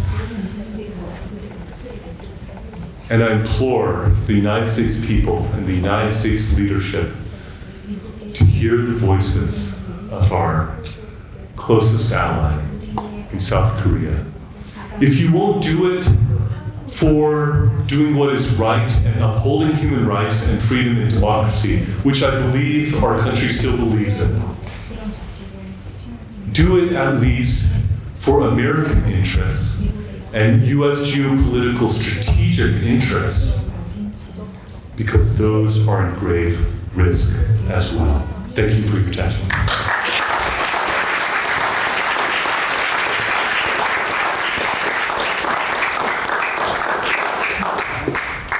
Thank you very much, Ambassador Tan.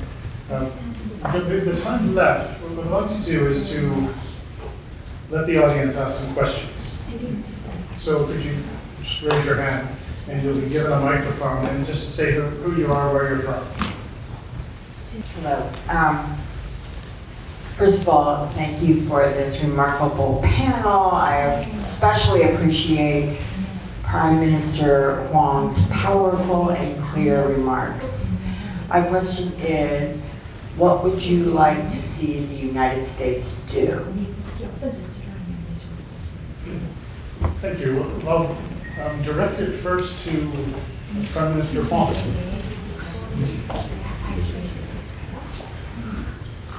좋은 말씀, 좋은 질문에 대해서 감사의 말씀을 드립니다. 대한민국은 지금 자유민주주의 대한민국을 지키기 위해서 총력을 다하고 있는 사람이 있는 반면에 그 반대로 대한민국을 공산국가로 만들기 위해서 애쓰는 이런 자들이 병존해 있습니다. 그런데 거기서 우리 자유민주주의를 지키겠다고 하는 세력들이 점점 힘이 약해지고 있습니다. 불법적 부정수모와 또 이것을 통해서 권력을 장악한 자들이 자기들 마음대로 대한민국을 요리하고 있습니다. 우리 법도 무너뜨리고 있고 또 시스템들 다 붕괴시킴으로써 민주주의 체제가 거의 무너졌다고 저는 봅니다. 법이 아니라 그저 독재에 의해서 처벌하고 또 재단하고 있습니다. 저도 그들과 싸우기 위해서 모든 노력을 다 하다가 최근에 이제 창당까지 했는데 창당한 지 이틀 만에 압수수색을 했습니다. 정당에 대한 압수수색을 했습니다. 압수수색을 하려고 그러면 압수수색할 증거가 있어야 되죠. 창당한 지 2일 만에 무슨 증거들이나 하겠습니까? 얼마나 무도한지를 알 수 있는 이런 일들입니다. 그리고 결국 종교 탄압에 대해서 말씀하셨는데 그동안 좌파들도 또는 민주당 세력들도 전혀 손대지 않았던 것인데 지난 10여 년, 5년 정도 이후부터 이제 다른 세력들이 어느 정도 정리가 됐다고 보고 마지막 이 칼을 빼는 것입니다. 이것에 관해서 우리가 이길 방법은 너무 어렵고 힘들었었습니다. 첫째는 다 우리 뭉쳐서 싸워야 됩니다. 우파가 다 뭉쳐서 싸워야 됩니다. 그런데 우파가 그동안 너무 무기력했고 자기만 생각했습니다. 다치지 않기 위해서 그 편안한 길을 왔습니다. 이래가지고 싸움을 할 수가 없죠. 반드시 우파가 단결해서 이제는 자유대한민국을 지키기 위해서 싸워야 됩니다. 둘째는 우리 힘만으로는 부족하니까 우리 민주 동맹들과 함께 해야 됩니다. 가장 강력한 동맹은 미국입니다. 미국은 혈맹입니다.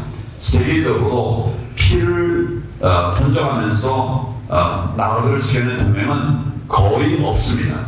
대한민국은 정말 거의 수백만의 피해를 내면서 미국도 뭐 여기서 30만 명 정도와 이제 전사를 하는 정도로 그 많은 피를 흘린 그런 혈맹입니다. 그리고 그런 혈맹을 통해서 세계에서 가장 가난했던 나라로부터 세계가 부러워하는 이런 강국을 만들어내는데 지금 이 나라를 지금 좌파들이 공산주의 세력들이 무너뜨리려고 하고 있습니다. 미국이 함께해야 됩니다. 지켜줘야 됩니다. 이것은 대한민국에 대한 혜택이기도 하고 또 미국과 함께함으로써 미국과 함께 큰 행복한 미래를 만들어갈 수 있는 길이 되리라고 생각합니다. 여러 가지 말씀을 드릴 수 있지만 대안으로서는 그 두 가지. 그러나 우리 그 가운데서 우리 대한민국은 또 자기를 지키기 위한 그 노력을 하면서 최선을 다할 것입니다. 다행한 것은 최근에 젊은이들이 일어났습니다.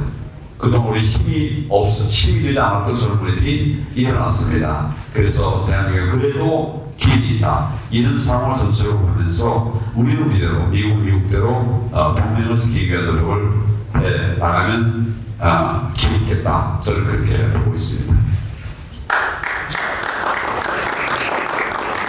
Thank you very much for your question, and I'd like to also thank our great panelists. Right now, Korea is undergoing a systematic war, and there are fighters in fighting for democracy, and there are those who are also fighting for communism. So both camps exist in Korea.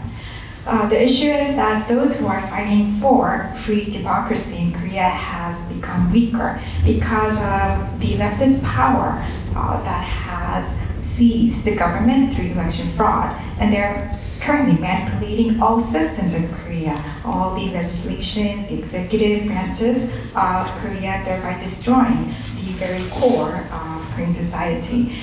These, the government do not go by law, but because it is showing signs of dictatorship, punishing people without the law.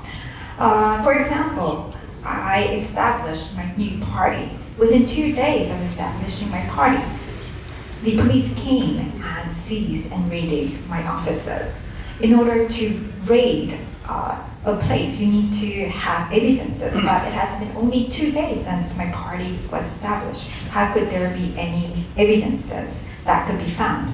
This just shows how ruthless the current regime is. Another prime example is the oppression on religion, especially Christianity. Even in times past, never in the history of modern Korea was a religion oppressed to this extent.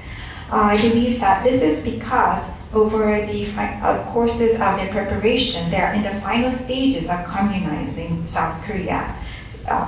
So this started from 5-10 years ago, and now as they're at the final stages, they have now resorted to also oppressing churches and pastors in Korea. In this backdrop, conservatives need to unite. We need to unite together. We should not be complacent and seek our self-interest or feel that we're vulnerable or be afraid. We need to unite together, rise together to fight together.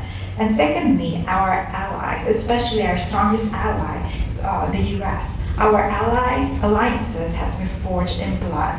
No other alliances in the world had have been made through the shedding of blood. About 300,000 US lives were sacrificed in the Korean War, and we are very thankful for it. And because of this sacrifice from the US, Korea was able to overcome its poverty and was able to become an economic powerhouse in the world. Now, I want to turn to the United States to help us. In Korea, we will keep on fighting and we will keep on trying at all fronts, but we do need the help from the United States because we are in our last resorts. Thankfully, these days, we see young people who have risen up. When I see young people who have flocked to defend democracy, I could see that there is a path forward. And I'd like to urge the United States to fight this fight with Korea to protect Korean democracy and also for mutual interest and benefit for both countries. Thank you.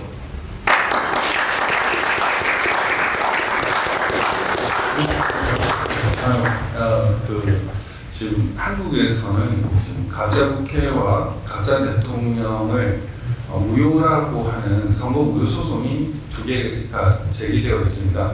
이 선거 무효 소송을 대법원에서 인용 판결을 내리면 가짜 국회가 없어질 수 있고 그리고 가짜 대통령이 항상 무효가 됩니다. 이것을 위해서 이제 대법관들이 재판을 지연하고 있고 아무도 안 하고 있지 않은데 이 대법원의 재판 지연행위나 그 잘못된 재판 진행에 대해서 미국에서 베네수엘라처럼 제재를 해준다면 수많은 증거들이 있기 때문에 그런 거에 대한 수많은 증거들이 있기 때문에 인용 판결을 내릴 수 있습니다. 그러면 가짜 국회가 해산되고 가짜 대통령이 없어집니다. 이것이 피를 흘리지 않고 해결할 수 있는 가장 좋은 방법입니다. 그래서 우리가 이 사법 절차를 통해 가지고 이재명과 가짜 국회 친중파들을 내릴 수 있도록 하는 것이 가장 좋은 방법이니까 미국에서 그런 방향으로 인도할 수 있도록 그 잘못된 재판 진행하는 대법관이나 선관위 직원들에 대해서 제재 조치를 취해주면 제일 베스트한 방법이라고 생각합니다. So currently there are 2 lawsuits going on for the election nullifications. So right now there is a fake National Assembly and not fake president in South Korea. So for these 2 lawsuits regarding the election nullification process, I hope that the United States can intervene for the fair judgment and help and also restrict these judges so that South Korean judges can make a fair judgment to process these election nullification lawsuits. And I hope that the United States can also proceed with sanctions just like how it has done to the judges in the Venezuela. So I hope that it can also impose sanctions against the improper proceedings with the Korean judges in the Supreme Court.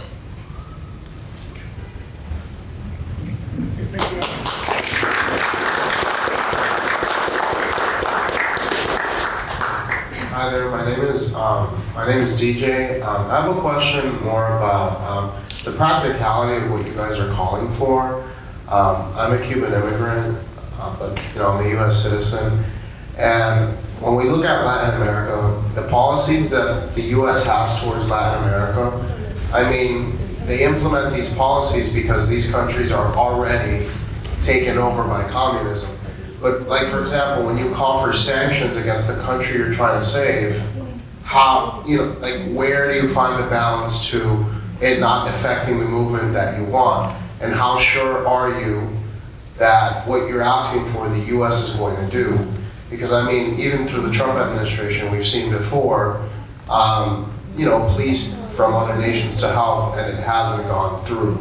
So where do you find that balance? Because like you said, this is more about prevention than, actually taking over the government itself. That's a great question, and let me see if I can address what you're saying. Where sanctions can be more finely tuned are what are called secondary sanctions. Secondary sanctions are targeting specific individuals or specific entities within the country rather than having general sanctions against the country as a whole, right? So it's in secondary sanctions that there can be the surgical, targeted sanctions that are done. I'll give you an example. One of the ironies of some of these leftists who are in power in South Korea is that they're sending their children to the US for education.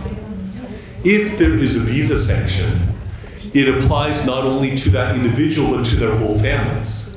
If that visa sanction happens, then the students who are studying in the US would not be able to study in the US anymore. They would have to go back to Korea. And this could be done in a very targeted way. There is a lot. The thing is, the people who are opposing the US and are favoring China and North Korea, they used to be kind of circumspect in how they went about that. They used to try to hide what they were doing. Now they're coming out very blatantly. And so it's not even a difficult thing to figure out who's doing the anti-American sorts of things. And let me give an example along these lines. You have somebody who has been made the leader of the Democratic Party who tried to assassinate the US ambassador and his wife and to burn down the US embassy in Korea. Do you think he might be anti-American? Is there any question about that? This guy's the leader of the Democratic Party in South Korea right now.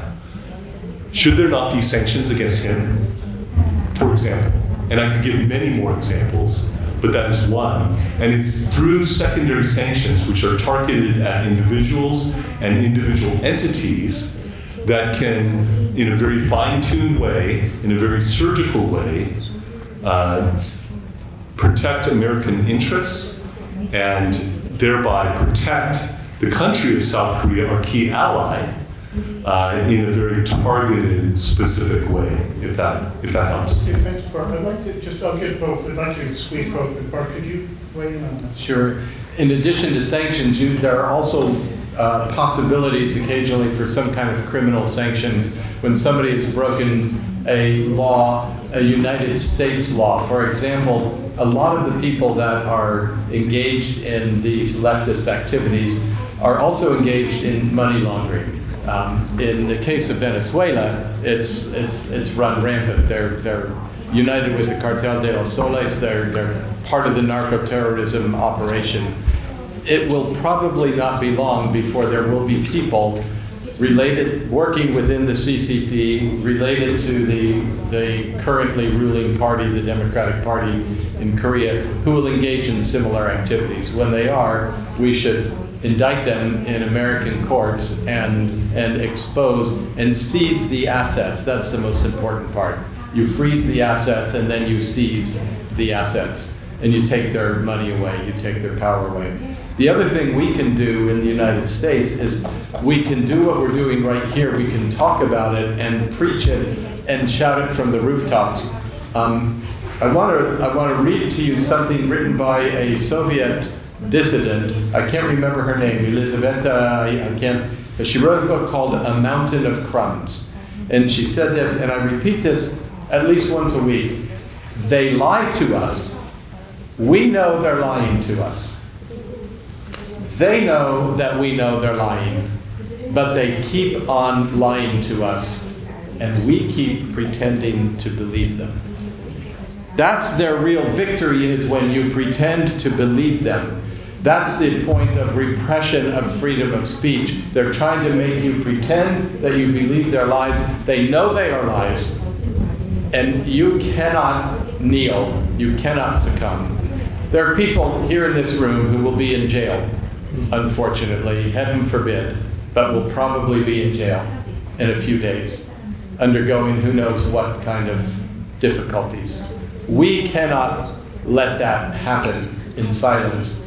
We have to keep bringing it up over and over, and if we're talking about it in Washington, they will be talking about it everywhere in the world. So that's the other thing we can do. Sure. No, I just wanted to bring some Venezuela-related perspective. I think your question is a really important one, particularly in the case of Cuba. We've seen how the Cuban government points to the embargo as a way of blaming its economic mismanagement on an external threat. And we've seen that Cuban dissidents on the island make a point of distancing themselves from the embargo, even as they criticize the lack of democracy in Cuba. And in Venezuela, the Venezuelan opposition has been very smart. The Unitary Platform Coalition knows that poll after poll shows that economic sanctions, which impact the country as a whole, versus more targeted sanctions, like visa sanctions or others, are deeply unpopular. Economic sanctions in Venezuela, if you poll it, there's widespread rejection of broad sanctions, but there's interest in more specific pressure. And it's one reason why the Venezuelan opposition has really tried to stay away from being linked to the broader economic sanctions. I just think there's a recognition in Venezuela of how unpopular that is and how this affects the country as a whole. So I just think your question is a good one, and I think there are some parallels with the use of economic sanctions and the potential for backfiring against opposition actors in Cuba and Venezuela and elsewhere in the region. Thanks. Sorry, on these sanctions. It has been proven that actually the government usually relaxes his policies on the people when there are sanctions. That means the more sanctions, the more likely people inside Venezuela have an easier, and I say this quote unquote, life. But you spoke about the oil industry, and I wanted to know your take. Isn't it a little bit hypocritical that the U.S., through companies like Chevron, is still producing oil in Venezuela, taking into account that the Venezuelan government is not a normal government, it's a crime government, it's a crime structure of money laundering through the oil industry specifically, all of the drug trafficking, human trafficking. Now they are also persecuting people outside of Venezuela and killing them, like it happened in Chile with the Ojeda case. That without taking into account, or you don't have to go into the ecological issues with all the oil spills that nobody covers until it literally hits other Caribbean nations, then people are like, oh, where is this oil coming from? And it's from Venezuela, because our oil industry is so damaged because of this government. And then we still have companies, American companies like Chevron, producing oil, knowing that the Venezuelan government is the only, they say it's the only one that gets positive anything resolved from this, because they have the chance to money launder, keep using the money from the West or from Western countries like the US.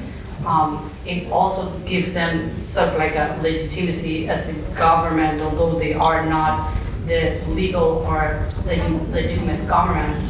So what are your takes on that? Time? Just a quick answer, please, John. I'll try to give a quick answer. I think that you raised a very valid point. And I think this goes back to what I was saying earlier, that I think we're in a unique environment in which President Trump is trying to refocus the way we think of foreign policy. And I think that's what explains the fact that President Trump sent his presidential envoy, Rick Grinnell, to meet with Maduro in Caracas earlier this year. He negotiated just 2 months ago a prisoner swap with Venezuela. There's reports of ongoing communication between the administration and Venezuela. We see this deportation agreement that's ongoing. There's twice weekly flights that U.S. taxpayers are paying for, sending Venezuelans back to Venezuela.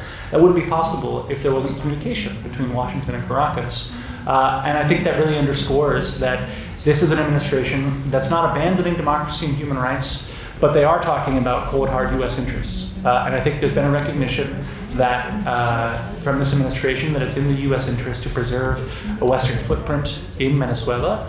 I think the question is, how do these two dynamics talk to each other? How can we think of a carrot and stick dynamic in a way that actually favors a democratic transition rather than guarantees the status quo? So I think you're very right to point this out, and I think that's the question that all of us are struggling with, which is, how do we pair pressure with incentives in a way that actually finally breaks something free and gets Venezuela closer to democracy?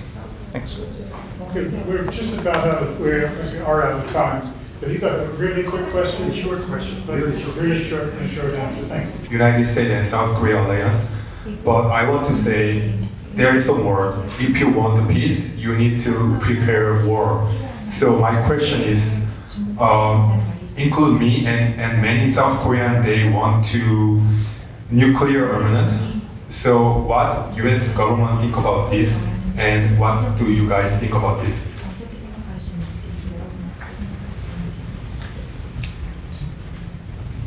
So could you repeat, what was should South Korea have nuclear weapons? Was that the question?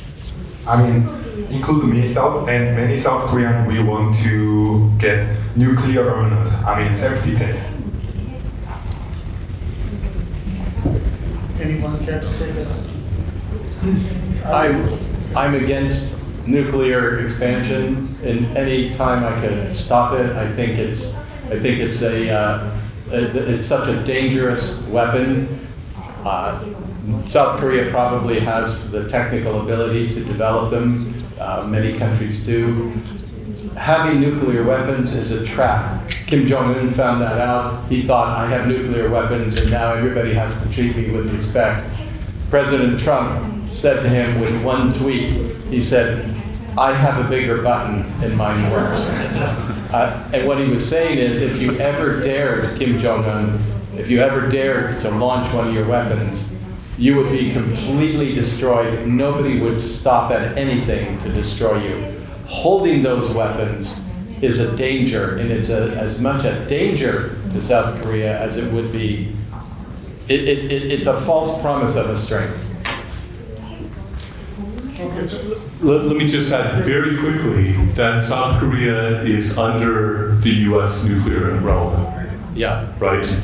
So it's basically under the biggest, most powerful nuclear umbrella in the world.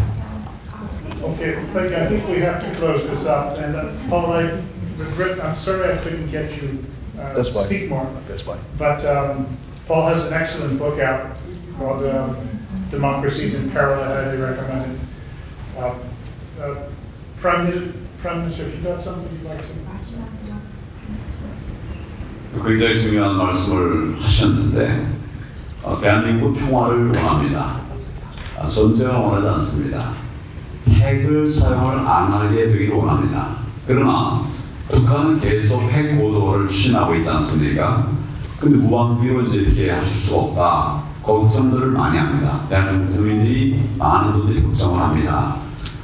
저는 그래서 그런 사태가 생기기 전에 정말 한미 동맹이 확실하게 같이 움직여서 미국이 우리 국민들에게도 확실하게 그 핵 문제에 대한 걱정 없다. 우리가 함께 하기만 하면 된다. 이런 것들이 메시지가 오게 되면 그러면 그런 문제, 서로 문제가 우파 진영 안에서는 다 해결이 되리라. 이런 생각을 합니다. Thank you for giving such important remark. We want peace. We do not want war. We do not want to seek nuclear development, but we do have concerns because North Korea is constantly developing its nuclear prowess. However, before such situation unfolds, I believe that if the alliance with the US remains strong, and if the United States is able to take the first step in coming out with messages for us that we are together, that we have a strong alliance, then these concerns will die down, especially in the conservative rank in Korea. Okay, we've had a slight change of plan. Paul, could you take 2 minutes and tell the audience and everyone watching what you think they ought to know?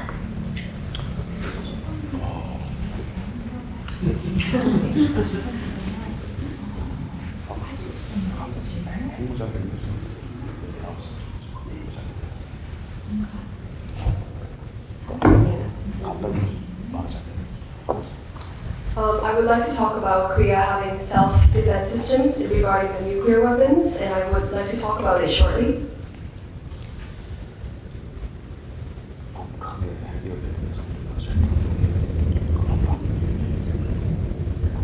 I want to say that South Korea is currently facing the actual threats of North Korea with the nuclear weapon.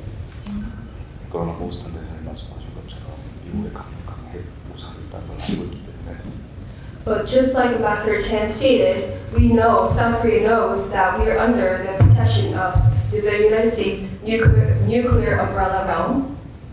미국이 한국을 절대적으로 돕겠다는 개런티가 있으면 So if the United States can 100% guarantee that there will be protection from the United States to South Korea, 한국의 자체 핵무장거리도 사격될 것으로 then I think the public opinion to have the nuclear weapons within South Korea will also die down.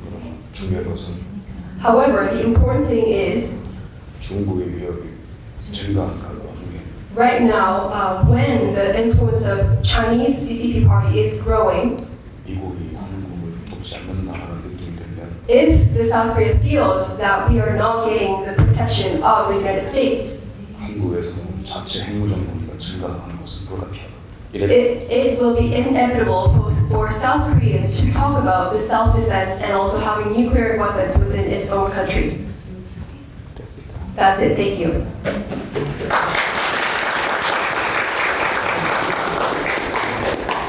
Well, thank you all, everyone, for coming, and people who are going to watch this in the future. This is important, and it's necessary for people to understand what is going on in South Korea. It needs to be more widely known. And I appreciate all the panelists who weighed in, wish we had more time, so that everyone could have said more. But it was all informative. These are people who know what they're talking about. And particularly, it was very useful to learn more about Venezuela from an expert. As I say, you can see the comparisons, you can see the patterns, and you know what the risk is and what needs done. So once again, thank you all very much, and thank you to the Victims of Communism Memorial, which is one of the best museums in all of Washington. And I'm glad to appreciate the work that it does. So thank you very much.